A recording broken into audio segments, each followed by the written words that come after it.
She'll never amount to anything, my mom said loudly at the wedding. My name is Marta G. Brooks, 3403 College Avenue, Dayton. 45402. I'm 29 years old, and I still remember the exact taste of that wedding cake, vanilla, overly sweet, and served cold. Just like the words my mom spoke that day. She'll never amount to anything, she said loudly, her voice slicing through the music like a knife. Always chasing silly dreams. She can't even hold a steady job. She laughed. The kind of laugh that made people turn around, smile politely, and then whisper. It was my cousin's wedding. Everyone looked their best. My mother wore a silk navy dress and pride like perfume. I stood quietly near the bar, wearing my cheapest dress and second-hand heels, pretending not to hear her, but my cheeks burned. I didn't cry. I smiled instead, and sipped warm ginger ale from a plastic flute, because I had a secret, a beautiful, painful, powerful secret. No one knew I had just landed a promotion to Director of Community Outreach at one of the largest nonprofit foundations in the state. No one knew. I was earning more than both my parents combined, and no one knew that for the last 6 months, I'd been in talks to buy a building, her old building, the same place where my mom had worked as an administrator for 22 years before being laid off during corporate downsizing. The same building she drove past every Sunday just to remind herself of what real work looked like. The irony would have made me laugh if it didn't hurt so much. You see, my mom wasn't always cruel. She was tired of poverty, tired of raising 2 kids with no help, tired of her own dreams being trampled. But instead of cheering for mine, she stomped on them too. When I told her at 16 I wanted to run a nonprofit for girls, she rolled her eyes and asked if that came with a paycheck. When I was 22 and volunteering at 3 shelters, she called it wasted energy. And when I graduated with honors, she missed the ceremony. So, when she said it again loudly at that wedding, that I'd never amount to anything, I simply smiled, because the contract was already signed, and the ribbon-cutting ceremony was already scheduled. In exactly 10 days, I would walk into that same building, her old workplace, wearing a tailored suit, standing tall, and open the Brookshaven Center for Girls, a safe space for girls like me. Girls who grew up in homes filled with insults instead of praise. Girls who were told to be quiet, stay small, stop dreaming. Girls who needed a second chance like I once did. But this story isn't about revenge, it's about transformation, about turning pain into power, about how one daughter's silence turned into a voice that echoed far beyond her childhood walls, and how a photograph, just one, would go viral and change everything. But let's rewind a little, to where it all truly began. A cold winter night, 2 years before that wedding, when I was jobless, broke, and sleeping in my car outside a closed YMCA, and to the stranger who knocked on my window and changed my life. The night I thought I'd lost everything wasn't the night my mom said those words. That came much later. It was a Thursday, late December. Snowflakes swirled in soft gusts, and frost curled across my windshield like vines. I was parked behind an old YMCA near Dayton Mall, bundled in 2 sweaters, 1 hoodie, and a coat with a broken zipper. My breath fogged the air. I kept the car off to save gas. The silence inside felt like an extra weight on my chest. The heater hadn't worked for a week. Neither had I. I had just lost my 3rd job in 10 months. The nonprofit I worked at ran out of funding and had to lay off half the staff. I didn't cry when they told me. I shook hands, smiled, and said, "Thank you for the opportunity." Then I walked outside and vomited behind a dumpster. Now, I was here, in my car, shivering, with exactly $26.1 in my account and 2 cans of soup in the trunk. I remember curling up in the back seat, clutching my knees like a child. Tears froze before they could slide past my cheeks. I thought, this is it. This is the bottom. I'm a statistic now. A failure like she always said. But then, around midnight, there was a knock on my window. I flinched hard, my heart kicked against my ribs. I turned and saw a man, late 40s, salt and pepper beard, bright orange jacket, one of those reflective ones road workers wear. He didn't look threatening, just surprised. "Ma'am," he said, when I rolled the window down a crack. "You okay in there?" I nodded too quickly. "Yeah, just resting." He didn't move. "You sleeping here?" "Just for tonight." He looked away for a second, then back. "Look, I'm not gonna lecture you, but it's 19 degrees. You'll freeze." I didn't answer. He glanced behind him. "I work night security at the church 2 blocks down. Pastor leaves the back rec room open for emergencies. Got heat, sofa, coffee, no strings. I hesitated. He saw it on my face. Name's Reggie. Ain't trying to scare you, just offering you something better than dying in your car. That name would stay carved into my soul forever. That night saved me. The church rec room was warm. They had a box of donated clothes. I took socks. Reggie didn't ask questions. He just made a pot of coffee and gave me the Wi-Fi password. I stayed there 3 nights. On the 4th morning, Reggie handed me a folded sheet of paper. Friend of mine runs a women's shelter, he said. They need part-time help. Nothing fancy, but it's inside, warm, and it's a start. The shelter was called Roselight Home. I walked there that afternoon, and when I saw the girls sitting on old couches, sharing snacks, doing homework under dim lights, I knew this was where I was supposed to be for the next 6 months. I scrubbed toilets, mopped floors, cleaned up after sick kids, and worked 12-hour shifts for barely above minimum wage. But I also listened to stories that broke me open and stitched me back together. A 15-year-old named Kiara who ran from a stepdad who only knocked twice before coming in. A 13-year-old named Bree who tried to end her life with sleeping pills because her mom told her she should have been aborted. And an 11-year-old named Jess who didn't speak at all but drew pictures of wolves shielding smaller wolves from the rain. These girls weren't broken. They were unheard, unprotected, unwanted.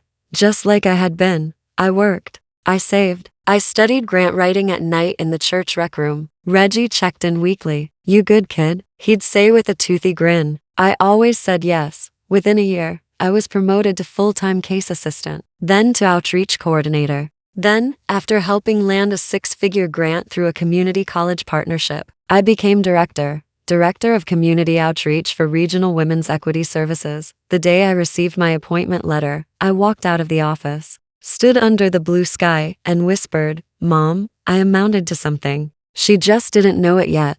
2 months before my cousin's wedding, I saw the listing, 600 Denning Street, a 2-story office building once owned by the Daniels Corporation. Once managed by my mother. It had been closed for years. The property was gutted, dusty, but solid. I visited it after work one evening. The locks were old. The halls still smelled like copier ink and stale coffee. I ran my hand along the railings of the staircase I remembered seeing in my mom's photos. In the empty hallway, I whispered to the past, this is where you'd say I didn't belong. Then I smiled. Now it's where I'm going to build a home. The deal went through faster than I imagined. A private donor, someone I helped at the shelter long ago, offered to cover half. We filed for rezoning, partnered with the local school district, and restructured it into what I dreamed of, Brookshaven Center for Girls. We put in study rooms, art therapy zones, bunk spaces, computer labs, laundry, and a small garden in the back. By the time the ribbon cutting arrived, we had 37 girls pre-registered to move in, all survivors, all fighters, all powerful. And on the day of my cousin's wedding, when my mom humiliated me, I didn't say anything back, because 10 days later, I stood outside that building with news cameras, the mayor, and a crowd of girls holding signs that read, We belong, we matter. Thank you, Miss Brooks. The photos from the event, they went viral. And guess who saw them first? My mom. The morning the photos went viral, my phone nearly exploded. It started with a message from Kiara. Ms. Brooks, you're trending. I blinked at the screen in disbelief. Still in my pajamas, still sipping lukewarm coffee in my tiny apartment above a used bookstore, I opened the link she sent. There it was, a photo of me standing in front of Brookshaven, holding giant silver scissors, my hair pulled back in a braid, eyes a little teary as I smiled. Behind me were over a dozen young girls, beaming, holding up hand-painted signs that said things like, I am not a mistake. She believed in me. This building saved my life. Someone had captioned it on Twitter. She was told she'd never make it. So she bought the building where those words were spoken and turned it into a shelter for girls like her. Now that's how you rise. By noon, we had 40,000 retweets. By the end of the day, we were on BuzzFeed, Huffington Post, and even Good Morning America's Instagram page. By evening, the phone call came. Not from a reporter, not from a donor, not from Reggie, who had already texted, Girl, I told you were born to do this. No. It was from her, my mother. I stared at the screen. When her name popped up, my thumb hovered over the red button. I didn't want to answer, not because I hated her, I didn't, not even after everything. I just didn't know how to carry both my pride and my pain in the same conversation. But then I remembered something Reggie once told me: sometimes healing don't knock twice. So I picked up. There was silence. At first. Then, Marta, her voice was smaller than I remembered. Not weak, just restrained. Like she had rehearsed it. "Hi, Mom," I said. Another pause. "I saw the photos," she said quietly. I nodded, forgetting she couldn't see me. "Yeah, it's been a busy day. I didn't know you were doing all this." I took a breath. "You never asked." It came out harsher than I intended, but not untrue. "I'm sorry," she whispered. That made me freeze. Because those words, my mother had never said those before. Not when she missed my graduation. Not when she threw out my acceptance letter to the social work program. Not even when I slept on couches and she said, "You made your choices." But now, after 1,000 likes, shares, and tears, now she said it.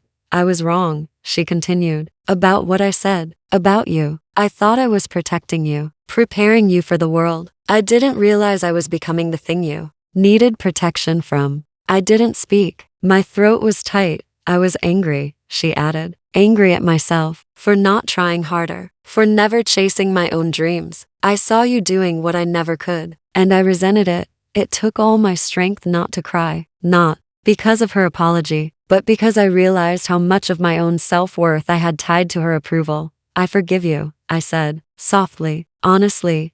She let out a shaky breath. "Can I come see it? The shelter?" My first instinct was to say no, but then I remembered the young girls we housed. Girls who were taught to slam the door on forgiveness before it even knocked. So I said, "Yes, but not as my mother, as a guest, like anyone else." She agreed. That Sunday she came, dressed modestly, hair pulled back, holding a small bouquet of tulips, my favorite. The girls welcomed her warmly, not knowing who she was. They showed her the art wall, the reading nook, the meditation room. I watched from a distance as she knelt beside Jess, the little girl who rarely spoke, and complimented her wolf drawing. It was surreal, like watching the timelines intersect. Later, that afternoon, I gave her a private tour of the second floor. "This used to be your old office, right?" I asked, opening the door to what was now our scholarship application center. She stepped inside and gasped. The paint was fresh. The old blinds were gone. The room had a gentle lavender smell. There were 2 desks with laptops, shelves of books,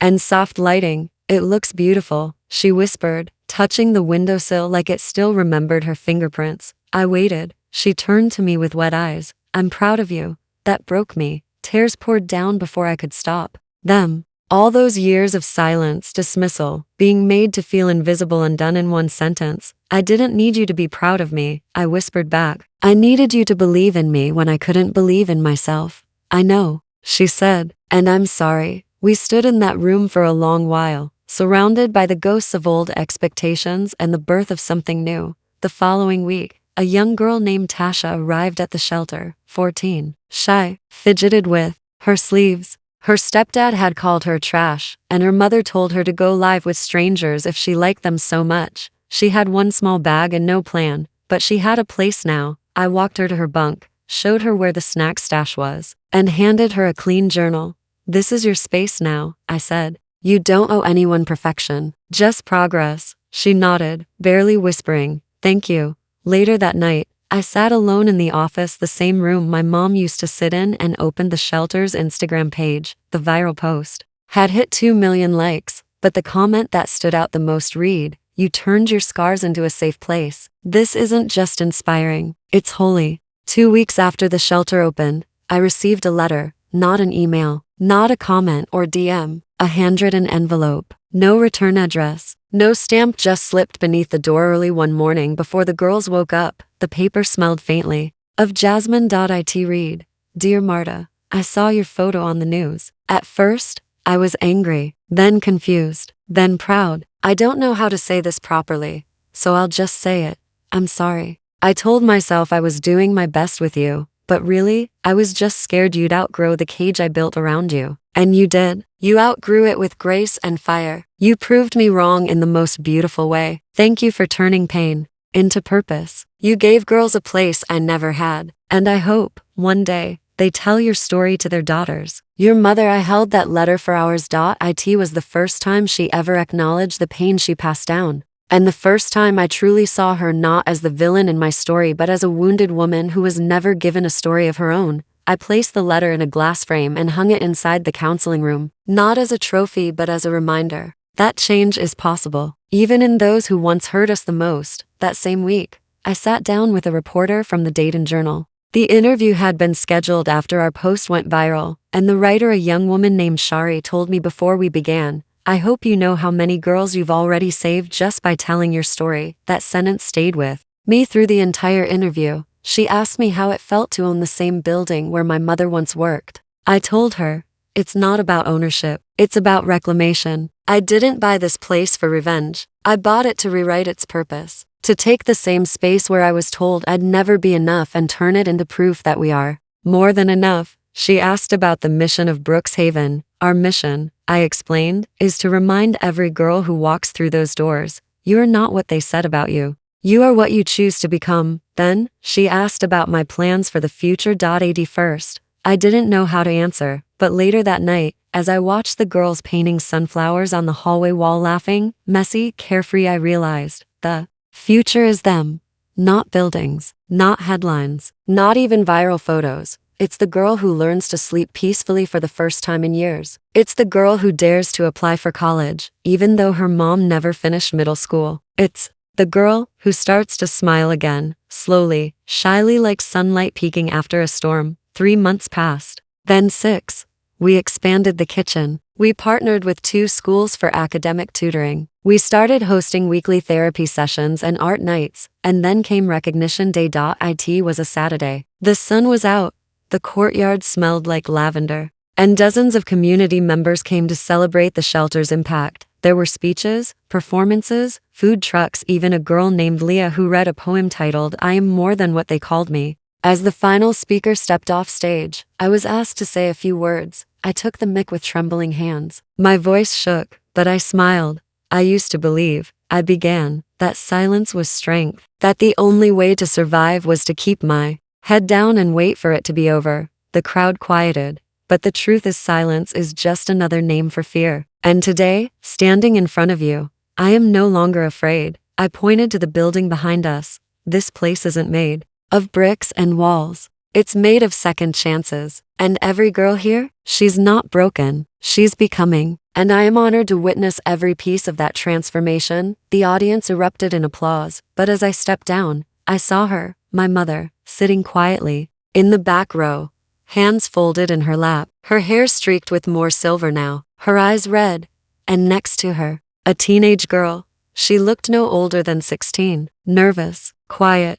I found out later it was a neighbor's daughter she'd been mentoring informally, quietly ever since seeing what we built, and that day, my mom filled out a volunteer form. A few weeks later, while sorting through donated books, I found a copy of The Alchemist by Paulo Coelho. Its corners were bent, pages dog-eared. Inside the front cover, someone had underlined a passage, "When you want something, all the universe conspires in helping you to achieve it." I smiled, because maybe the universe had been conspiring all along, not through ease but through fire, through frost, through knock after knock on the car window of my life, and every knock had led me here. Today, Brookshaven is home to over 50 girls. Some stay a few weeks, some stay a few years, but all leave with something more than what they came with: hope. And as for me, I'm still learning, still healing, still showing up messy, flawed, determined. But now, when I walk past the gold-lettered sign that reads, Brookshaven Center for Girls, founded by Marta G. Brooksy, no longer hear my mother's voice saying, "She'll never amount to anything." I hear laughter. I hear healing. I hear girls dreaming out loud unapologetically. And that's louder than any doubt ever was.